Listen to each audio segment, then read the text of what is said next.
So, Michael, can you talk us through why this is a board issue rather than a tech issue? Yeah, absolutely. I think we've said it there in red, and it's worth just focusing on that. Typically, greater governance will drive greater cybersecurity because it's critically important.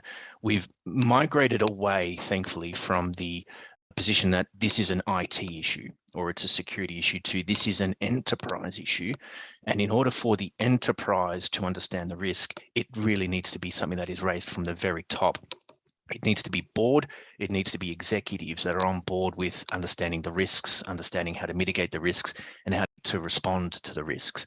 And the more, and again, these are all things that are driving now throughout the ecosystem, that boards and executives will need to be more up to speed with the risks associated here and the steps and measures in place to mitigate those.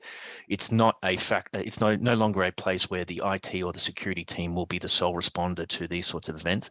And frankly, it shouldn't be, because when something goes wrong, the IT security fix may be a week, two weeks.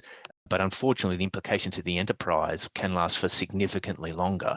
So the management and the boards and the executives need to be on board for that in order to understand how to mitigate those sorts of events. And once that starts to permeate through the culture a lot more, I think we'll find that change will necessarily happen automatically. And we really shouldn't be necessarily trying to keep an IT or a security person away from these conversations. We really should be elevating them into these conversations as well. It's not expected that boards of directors will pick up cybersecurity tomorrow, but they do need to be more inquisitive. And the best way to have that is to have someone in the ecosystem who has some understanding of this.